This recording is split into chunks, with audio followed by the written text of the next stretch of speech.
Sejam muito bem-vindos a mais um Conversa com o Internacionalista e para quem não me conhece, eu sou Nilo Scandaroli.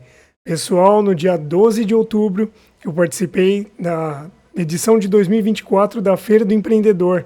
O evento aconteceu lá em São Paulo e foi sensacional. Um excelente meio de aprender, de também fazer networking. Quem me conhece sabe o quanto que eu falo que o networking é fundamental na construção de carreira, na construção de negócios, de entender as oportunidades também, até porque em eventos dessa magnitude se compartilham muitas ideias em massa. Eu digo que os eventos são excelentes ferramentas para que nós consigamos disseminar ideias em massa, tanto para que nós disseminemos a nossa, tanto para que nós aprendamos também quais são as tendências do mercado. E uma coisa interessante sobre isso é que não necessariamente nós buscamos as tendências do mercado para muitas vezes fazer igual, e sim para colocar as nossas peculiaridades, as nossas formas de inovar, utilizando as relações internacionais ou até mesmo as áreas conectivas em que se pode atuar com RI, colocando isso diante do mercado, vendo as possibilidades, testando muitas vezes os nossos projetos, conversando com pessoas, vendo se as nossas ideias fazem sentido. Então isso é sensacional. Acompanhe aí algumas cenas da feira.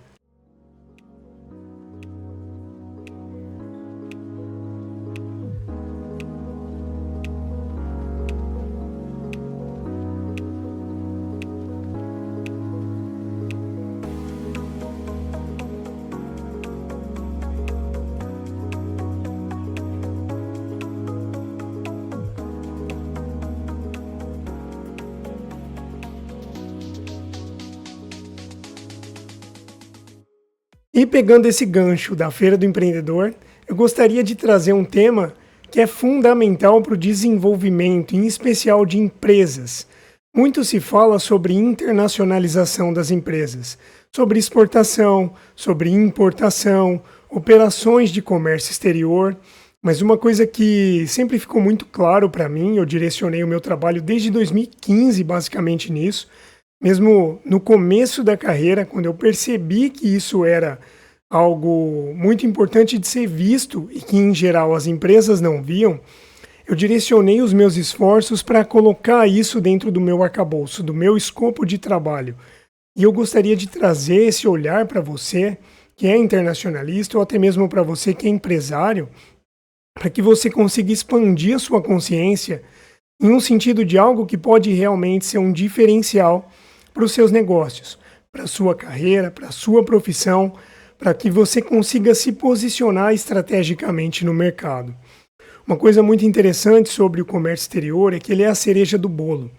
Quando você lida com as operações de comércio exterior, os documentos, o despacho aduaneiro, formação de preços e tudo mais, é porque se já tem, ou então deveria ter, uma operação consolidada para que essa internacionalização venha de fato acontecer.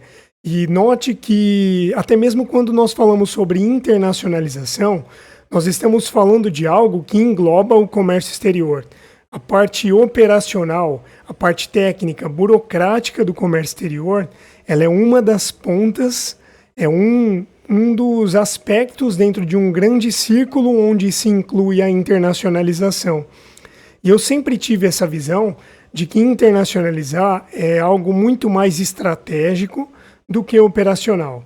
A operação, sim, faz parte do processo e ela é muito importante, mas é fundamental que as empresas consigam ter uma visão estratégica da internacionalização. Ou seja, quando você está buscando a expansão internacional, você necessariamente está considerando isso como uma estratégia de expansão da sua empresa. Da mesma forma, quando você vai comprar um material novo, quando você vai expandir de alguma forma dentro do território nacional, se a sua capacidade produtiva é X e você busca expandi-la para 2X de alguma forma, para atender um mercado, uma demanda, algo que é crescente dentro do ambiente de consumo daquele seu produto e do seu serviço, você está necessariamente se organizando, se projetando para a expansão. A mesma coisa é a internacionalização. Ela é uma das formas de expandir a empresa. Por que que eu estou falando isso? Porque, em geral, as pessoas tendem a achar que, nossa, o dólar está alto, vamos exportar, né? Aí, quando o dólar abaixa, ou então quando acontece alguma imprevisibilidade dentro do mercado local, elas param, elas fecham essa porta. E isso não é uma medida correta de se fazer, em especial porque nós estamos falando sobre reputação internacional. E que a expansão internacional, ela é uma das mais importantes, se não a mais, dentro das empresas que têm esse potencial, que almejam acessar novos mercados, porque o mundo representa um mercado consumidor que, de fato, é muito maior do que o mercado consumidor brasileiro. Sim, eu assisti isso numa palestra, nunca mais esqueci. O palestrante disse que o mercado brasileiro representa 2% do consumo mundial de produtos, serviços, enfim, de vários setores. Então, tem 98% de oportunidades fora do Brasil. Mas que não necessariamente isso vai ser fácil. Isso vai ser como acessar um mercado brasileiro. Por quê? Porque existem uma série de iniciativas que a empresa deve tomar para conseguir compilar de maneira estratégica um checklist, basicamente, que vai garantir o sucesso no acesso a esses mercados internacionais. E aí tem uma série de fatores, como eu já comentei algumas vezes, a análise pestal, política econômica, social, trabalhista, ambiental e legal. E várias outras, né? Eu gostaria de acrescentar aqui também a análise cultural, porque ela é muito importante, em especial no movimento de negociações, na construção de relações, no próprio networking internacional, na maneira como a empresa se posiciona diante desses stakeholders internacionais nas quais ela gostaria de fazer negócios.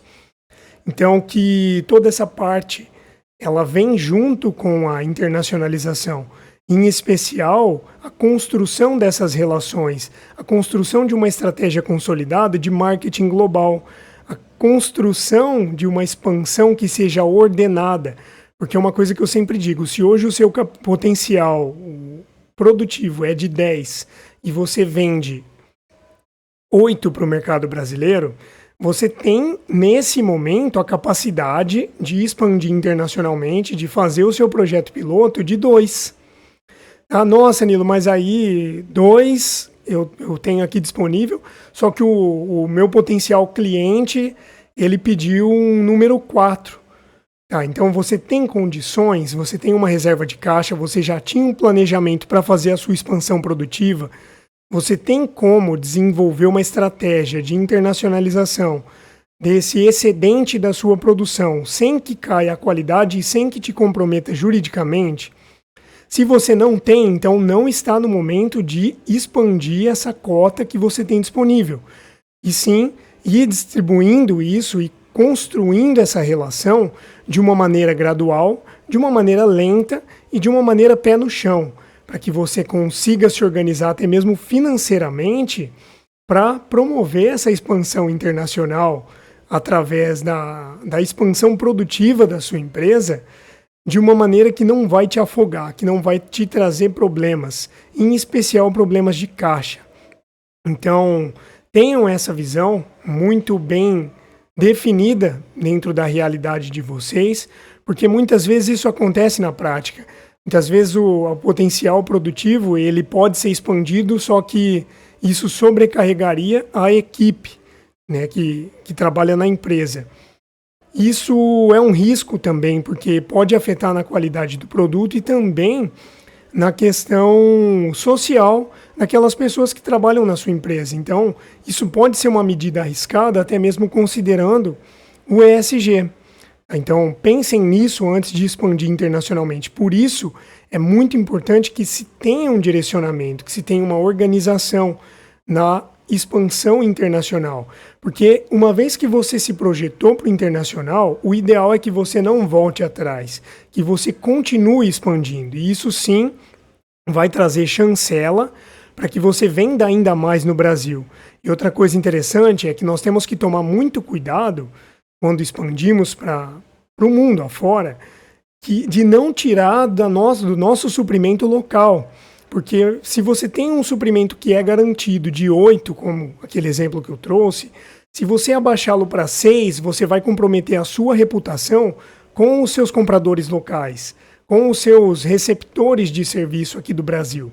Então, tomem muito cuidado com isso, tá? Para que vocês de fato consigam trazer essa chancela, esse renome internacional, sem com que falte para o seu público local que já está fidelizado para a sua comunidade e para que você consiga ter uma constância também para esse público internacional.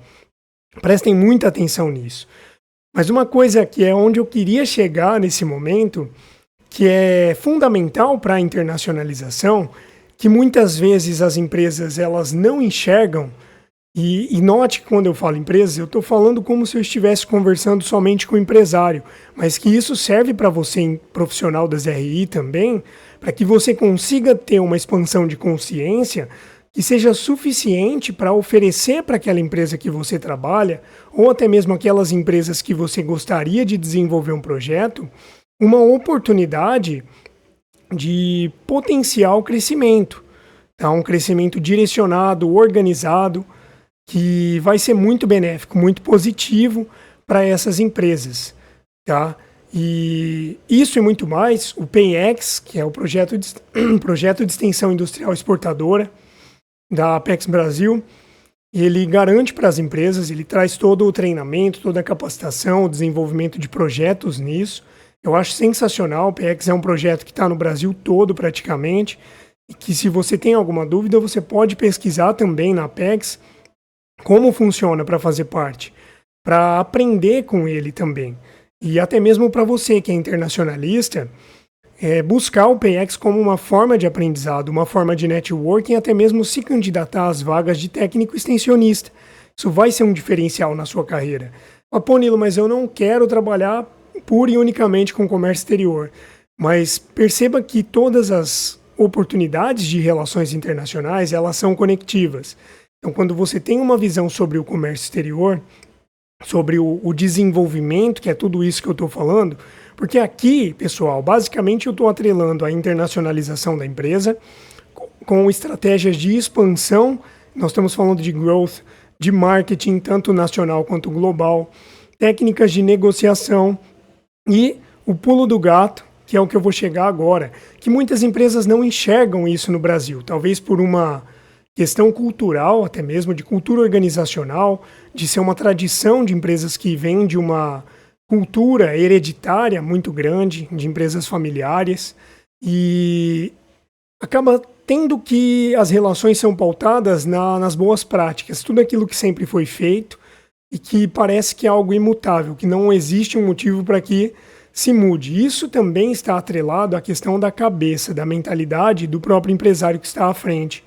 Mas que muitas vezes, se nós vamos conversar com as gerações seguintes desse empresário, os filhos deles mesmos que estão à frente da empresa ou em algum momento vão estar, que essa mentalidade já começa a sofrer uma alteração.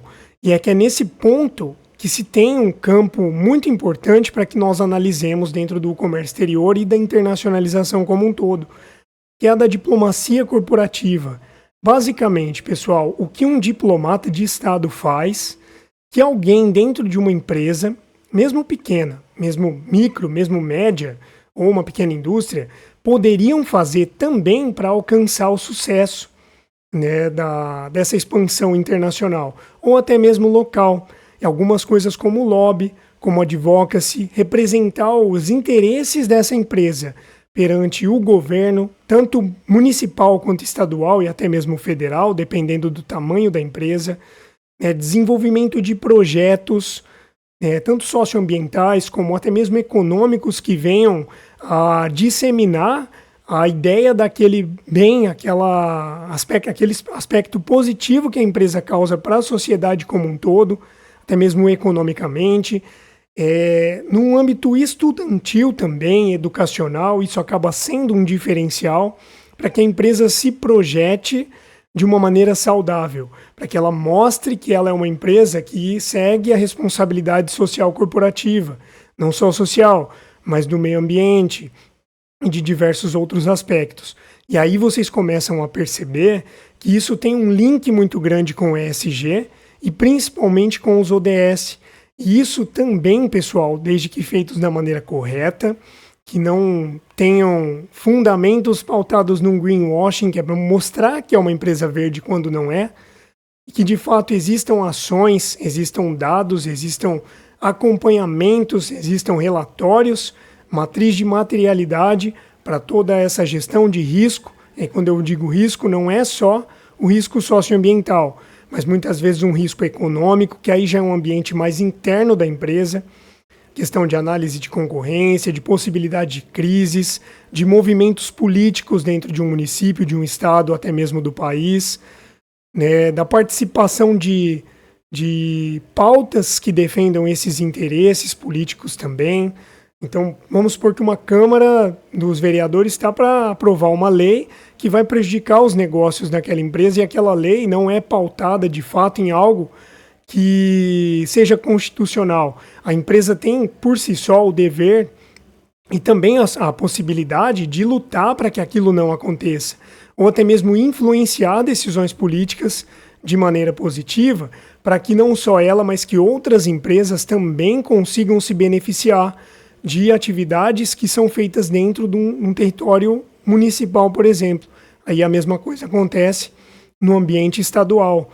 E não só o lobby, advocacy, né, gestão ESG, gestão de riscos de ODS, mas até mesmo quando nós pensamos em uma projeção de marketing dessa empresa, que ela é uma empresa que está atrelada a essas lutas, a esses conceitos, é uma empresa que dispõe de uma pessoa, de um profissional ou até mesmo de um departamento que está focado para fazer o acompanhamento disso, tá? Dentro da parte legislativa de um município, dentro do estado mesmo também, até mesmo do governo federal, e levantando essas possibilidades.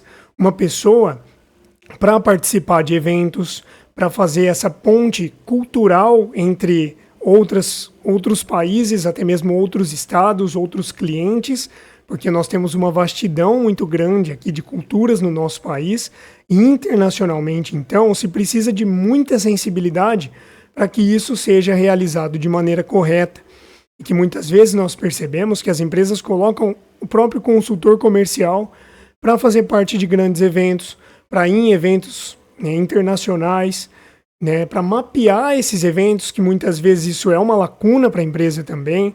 Isso se tem muito mais sob demanda do que ativamente buscando, indo atrás de oportunidades como essa, né, de manter o relacionamento com embaixadas, com consulados e até mesmo governos internacionais para muitas vezes resolver um problema simples, que é um problema relacional, né, um problema que facilmente você conseguiria lidar com os representantes do poder público daquele país, que poderiam interceder, te auxiliar em demandas, como por exemplo para receber um pagamento que está bloqueado em países em que o governo controla a economia.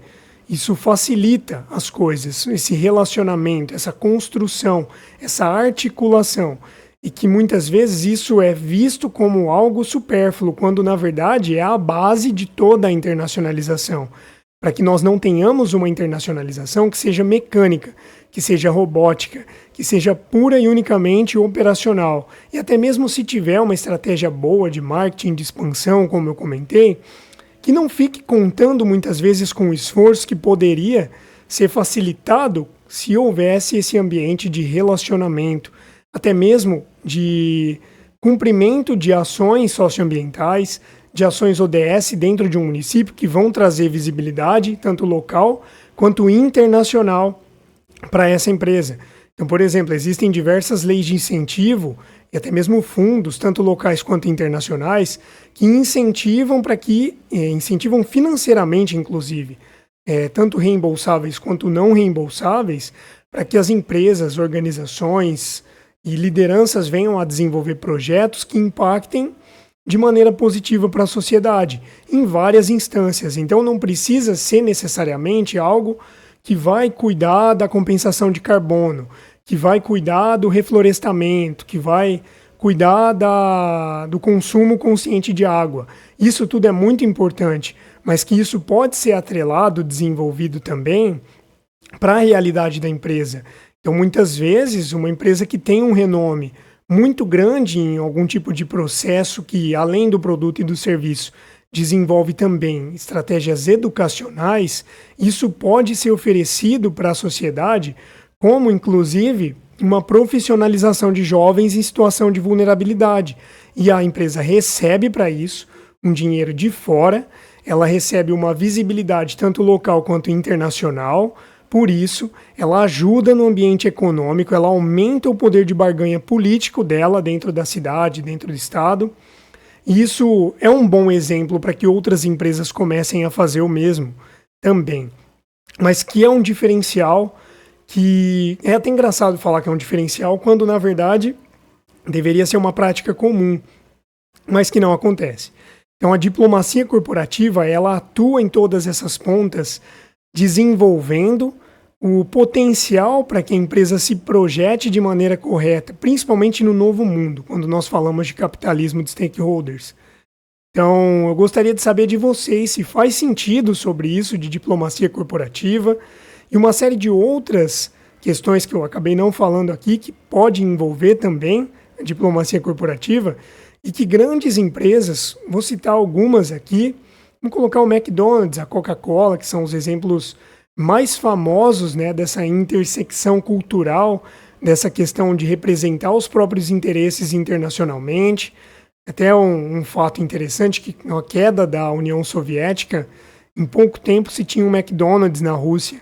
E olha como que isso é uma mensagem política também, que está atrelada ali com os interesses do governo e também com os interesses de expansão daquela empresa. Que muitas vezes, se você for em um país, você vai comer um tipo de lanche que não tem outro, porque ela sabe jogar muito bem com essa ponta cultural, com essa ponta de empatia com aquele público no qual se busca, e que muitas vezes as empresas não têm. Isso é nulo no Brasil quase, é muito difícil. Tem um exemplo muito positivo de diplomacia corporativa que é da Natura, que eu gosto bastante, que tem uma expansão internacional direcionada nesse sentido e que poderia ser um exemplo. Mas aí as pequenas e médias empresas vão falar, nossa, mas a Natura é gigante. Mas nem sempre foi assim. E mesmo durante a expansão da Natura, né, as próprias Havaianas também, se tinham um trabalho já direcionado para esse sentido, que talvez eles não sabiam que o nome era diplomacia corporativa, ou talvez sabiam, mas que foi feito de uma maneira bem sucedida e que isso pode ser replicado e deve, principalmente para as pequenas e médias. E as grandes também, principalmente quando nós começarmos a ter exigências ESG e ODS que vão limitar o acesso dessas grandes empresas para mercados que já compram dela, né, que vão limitar linhas de crédito de bancos grandes internacionalmente se não tiver uma atuação organizada nesse sentido. Então veja como que isso é uma oportunidade de expansão para beber água limpa, tanto para as empresas quanto para os internacionalistas que vão atender essas empresas. Então, já apresentei algumas ideias aqui. Se você gostou do tema, eu gostaria que você falasse aqui para mim. Se tiver alguma dúvida, quiser algum comentário mais aprofundado sobre diplomacia corporativa, é algo que eu gosto muito, que eu tenho bastante experiência também. Já atuei aí com diversas empresas, ajudando, orientando, até mesmo mentorando alguns projetos, e que vai ser um prazer continuar fazendo isso, porque eu acho que realmente faz a diferença, tanto financeiramente, pensando na saúde da empresa, na sustentabilidade econômica da empresa, quanto para o nosso mundo, para o nosso desenvolvimento sustentável. Caso você não siga o Conversa com o Internacionalista ainda, clica aqui para se inscrever no canal, ativa o sino para receber as notificações, deixa sua curtida, seu comentário, compartilha com seus amigos e fique à vontade para me chamar em qualquer uma das minhas redes sociais, LinkedIn, Instagram, aqui no YouTube também, e vai ser uma honra conversar contigo. Muito obrigado e até o próximo vídeo.